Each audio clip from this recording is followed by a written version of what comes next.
విజయవాడలోని వరద ప్రభావిత ప్రాంతాల్లో సీఎం చంద్రబాబు మరోసారి పర్యటించారు. ఎనికేపాడు వద్ద ఏలూరు కాలువ, బుడమేరు ముంపు ప్రాంతాలను పరిశీలించారు. బల్లకట్టుపై బుడమేరు దాటి ముంపు ప్రాంతాల్లో ముఖ్యమంత్రి పర్యటించారు. గండ్లు పడిన ప్రాంతాల్లో పనులపై అధికారులతో ఆయన చర్చించారు.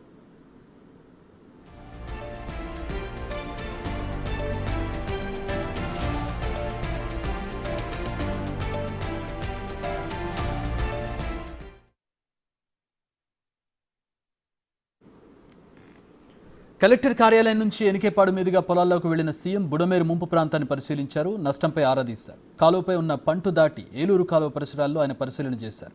దెబ్బతిన్న పంటల వివరాలు స్థానికులను అడిగి తెలుసుకున్నారు. మా ప్రతినిధి మల్లికార్జున్ మరిన్ని వివరాలు అందిస్తారు. మల్లికార్జున్, బుడమేరు ప్రధానమైనటువంటి కారణంగా కనపడుతోంది విజయవాడలో చోటు చేసుకున్నటువంటి పరిస్థితికి. దీని మీద ఎట్లాంటి సమీక్ష జరిపారు, ఎట్లాంటి చర్యలు తీసుకోబోతున్నారు? ముఖ్యమంత్రి చంద్రబాబు ఎప్పుడైతే ఆదివారం ఉదయం బుడమేరు కట్ట సంబంధించి ఫ్లో అవటం కానీ, గండ్లుబడి వాటర్ అంతా కూడా ఇటు విజయవాడ నగరంపై రావడం కానీ, వీటన్నిటిపైన ఆ రోజు నుంచి సమీక్ష అనేది కొనసాగిస్తా ఉన్నారు. ఆ రోజు మొదటిసారిగా తన నివాసం నుంచి ఇటు ఏదైతే డిజాస్టర్ మేనేజ్మెంట్ విపత్తుల నిర్వహణ శాఖ కార్యాలయానికి రావడం, అక్కడి నుంచి పూర్తిగా కూడా మానిటరింగ్ అనేది చేయడం జరిగింది. అక్కడి నుంచి స్వయంగా సింగనగర్ ప్రాంతం ఎక్కడైతే వరద అనేది ఫస్ట్ ఎంటర్ అయిందో నగరంలోకి, అక్కడికి వెళ్లి స్వయంగా బోటులతో కూడా అక్కడ ఉన్న ప్రాంతాలన్నింటినీ పరిశీలించడం జరిగింది. నైట్ పూట కూడా అదే రోజు దాదాపుగా 3-4 సార్లు కూడా ముఖ్యమంత్రి చంద్రబాబు స్వయంగా పరిశీలించిన పరిస్థితి కనిపిస్తుంది. ఆ రోజు నుంచి కలెక్టర్ కేంద్రంగా ఒక కమాండ్ కంట్రోల్ రూమ్ ను ఏర్పాటు చేసి అన్ని డిపార్ట్మెంట్లకు సంబంధించి అక్కడే సమీక్ష సమావేశాలు నిర్వహిస్తూ ఎక్కడికక్కడే సహాయక చర్యల్లో సంబంధించిన వివరాలను తెలుసుకుంటా ఉన్నారు. అంతేకాకుండా కేంద్ర ప్రభుత్వంతో కూడా మాట్లాడి అక్కడున్న కొన్ని బలగాలను, అలాగే విపత్తులకు సంబంధించిన అన్నింటినీ తెప్పించుకొని ఇక్కడ టీమ్ లైన్ కూడా చేసుకుంటూ ముందుకు వెళ్తున్న పరిస్థితి కూడా కనిపిస్తోంది. స్వయంగా ఎక్కడ గంటలు పడతా ఉన్నాయి, అలాగే ఎక్కడ సహాయక చర్యలు తగ్గుతా ఉన్నాయి, ఎక్కడ అందట్లేదు అనే వివరాలను కూడా స్వయంగా ఆయన క్షేత్రస్థాయిలోకి వెళ్ళి పరిశీలన చేస్తున్న పరిస్థితి కూడా కనిపించింది. ఈ రోజు కూడా సేమ్ ఎక్కడైతే గండ్లు పడ్డాయో, ఎందుకంటే బుడమేరు కాలువ నుంచి ఏలూరు కాలువ కూడా గండిపడి ఈ వారంతా కూడా ఏలూరు కాలువకి డైవర్ట్ అవడం జరిగింది. ఏలూరు కాలువకి సంబంధించి పొలాలు అయితే కింద స్థాయిలో ఉన్నాయో పొలాలన్నీ మునిగిపోవడం కూడా జరిగింది.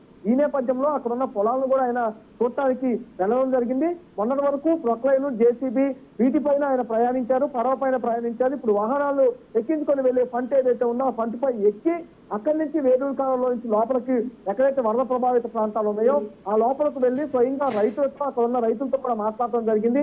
మాట్లాడి అక్కడ ఉన్న సమస్యలను, వారికి జరుగుతున్న నష్టాన్ని కూడా అడిగి తెలుసుకోవడం జరిగింది. మొత్తంగా ఓవరాల్ గా వరద ప్రభావిత ప్రాంతాల్లో అయితే 4 రోజుల నుంచి ముఖ్యమంత్రి చంద్రబాబు స్వయంగా పరిశీలిస్తుంతో పాటు ఇక్కడ ఉండి క్షేత్రస్థాయిలో పరిశీలనతో పాటు అక్కడున్న collector conference command control room లో కూడా అధికారులతో సమీక్ష సమావేశాలు చేస్తూ సహాయక చర్యలన్నింటిలో కూడా ముమ్మరంగా చేసిన పరిస్థితి కనిపిస్తా ఉంది.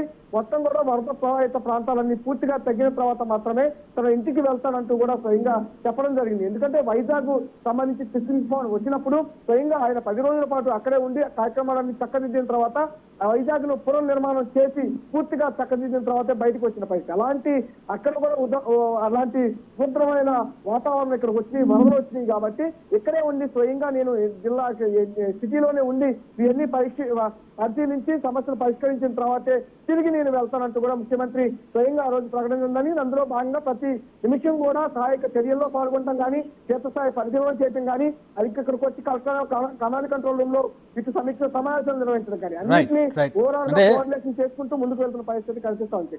రైట్, అదే అంటే ఒక ముఖ్యమంత్రిగా ఉండి ఏదో ఒక ఏసీ రూమ్లోనో లేకపోతే తన కార్యాలయంలోనో కూర్చొని సమీక్ష జరపకుండా గత 4 రోజులుగా ఎక్కడైతే వరదలు ఇబ్బందులు పెడుతూ ఉన్నారో, ప్రజలు ఇబ్బందులు పడుతున్నారో వాళ్ళ దగ్గరికి వెళ్ళి ఆ ప్రాంతాల్లో పర్యటిస్తూ వీలున్న వెహికల్ మీద ఎక్కి ఆయన పర్యటిస్తూ పర్యవేక్షించడం అనేది నిజంగా ఆహ్వానించదగ్గ పరిణామం, నిజంగా శుభ పరిణామంగా చెప్పుకోవచ్చు మనం. ఇది అంటే ఈ ఏజ్లో ఉన్నటువంటి ఒక ముఖ్యమంత్రి ఈ స్థాయిలో కష్టపడడం, అధికారులతో పోటీగా నిజంగా ఒక రకమైనటువంటి సంతోషం కలిగించేటువంటి విషయం. అయితే సోఫార్ ఇప్పటి వరకు ఎట్లాంటి కొలిక్కి వచ్చింది, సమస్యలన్నీ కూడా ఎంతవరకు కొలిక్కి వచ్చాయి?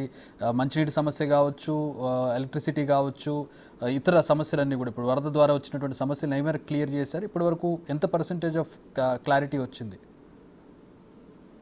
ఎక్కడికక్కడ సమస్యలకు సంబంధించి ఒక్కోటిగా ఇప్పటి వరకు వరద అనేది పూర్తిగా కూడా నగరం మీద కట్టడం జరిగింది. ఈ వరదలో చిక్కు ఉన్న వారందరికీ కూడా ముందుగా త్రాగునీరు, పాలు, బిస్కెట్స్, అలాగే ఏదైతే పులిహార పొట్లాలు కానీ ఆహార పొట్లాలు కానీ ఇవన్నింటినీ అందించేంత వరకు నిన్న మధ్యాహ్నం వరకు కూడా ఇదే టాస్క్ అనేది చేస్తూ వచ్చారు. పడవల ద్వారా, ట్రాక్టర్ల ద్వారా, ప్రొక్లైన్ల ద్వారా, అలాగే పైన హెలికాప్టర్ల ద్వారా వెళ్ళలేని ప్రాంతాల్లో మునుము 10 మీటర్లు 10 అడుగుల పైన కూడా వాటర్ అనేది ఫ్లో అవడం జరిగింది. కాబట్టి అటు హెలికాప్టర్ల ద్వారా కూడా వెళ్ళి ఆహార సహాయక చర్యలు, ఆహార పొట్లాలు అందించడం ఇలాంటివన్నీ కూడా వాటరింగ్ అనేది నిన్న మధ్యాహ్నం వరకు జరిగింది. కానీ ఇప్పుడు వాటర్ అనేది కొంచెం తగ్గుముఖం పడుతూ ఉంది.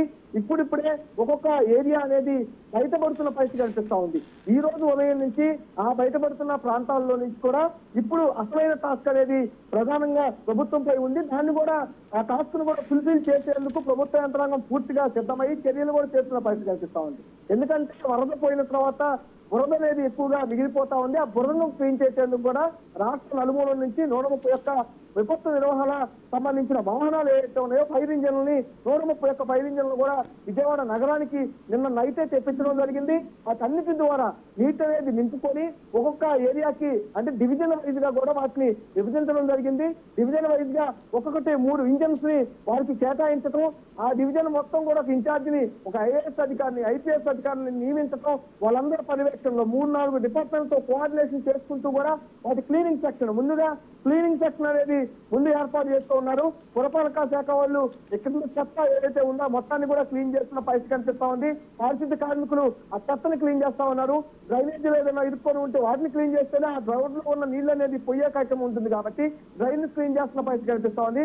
అలాగే సీజనల్ వ్యాప్తి అనేది ఎక్కువగా వ్యాపించే అవకాశం ఉంది. కాబట్టి ఆరోగ్య శాఖ క్యాంపులను ఏర్పాటు చేస్తా ఉంది. ఇలా అన్ని విభాగాలు పనిచేస్తూ వరద తర్వాత ఏదైతే సమస్యలు ఉత్పన్నమవుతా ఉన్నాయో ఆ సమస్యలన్నింటినీ కూడా సాల్వ్ చేస్తూ ముందుకు వెళ్తున్న పరిస్థితి ఇప్పుడు కనిపిస్తా ఉంది. ఎన్ని టాస్కులు కూడా ఫినిష్ చేసుకున్న తర్వాతే ముఖ్యమంత్రి చంద్రబాబు తర్వాత బయటికి వెళ్తానని కూడా స్వయంగా అప్పుడు ప్రకటించారు. అందులో భాగంగా డిపార్ట్మెంట్ వైజ్ గా ప్రతి డిపార్ట్మెంట్, ఎందుకంటే వరద పోయిన తర్వాత సీజనల్ వ్యాధులు మరిన్ని ఎక్కువగా ప్రబలే అవకాశం ఉంది. ఇప్పటికే సీజనల్ వ్యాధులు ఎక్కువగా ప్రబలడంతో కూడా రాష్ట్రంలో ఉన్న చాలా మంది ఇబ్బందులు, విషజ్వరాలు ఎదుర్కొన్న పరిస్థితి కనిపిస్తుంది. ఇప్పుడు ఈ వరద ప్రభావం వల్ల మరిన్ని కొత్త రకమైన రోగాలు వచ్చే అవకాశం కూడా ఎక్కువగా ఉంటుంది. కాబట్టి వాటికి తగ్గట్టుగా ముందుగానే ఆరోగ్య శాఖను కూడా ప్రిపేర్ చేసి పెట్టారు. హెల్త్ క్యాంపులు నిర్వహిస్తా ఉన్నారు. అందరికీ మెడిసిన్ అనేది ముందుగానే పంపిణీ చేస్తున్న పరిస్థితి కనిపిస్తా ఉంది. ఎవరికైనా సీజనల్ వ్యాధులు కానీ అలాంటి లక్షణాలు కానీ ఏమైనా ఉంటే ముందుగానే వారిని గవర్నమెంట్ హాస్పిటల్కి తీసుకెళ్తా ఉన్నారు. అక్కడ టెస్టులు చేసి వాళ్ళకి మందులు కూడా అరేంజ్ చేసిన పరిస్థితి కనిపిస్తాం. తర్వాత నిర్వహణ ఎక్కువగా చేస్తున్నారు. కాబట్టి పారిశుద్ధ్య నిర్వహణ కూడా ఫాస్ట్ గా తీసుకొని చేస్తున్న పరిస్థితి అన్ని విభాగాలను కూడా కలుపుకొని ముందుకు పోతున్నా ఉన్న పరిస్థితి ఇక్కడ కనిపిస్తా ఉంది. All right, thanks for the updates Mallikarjun.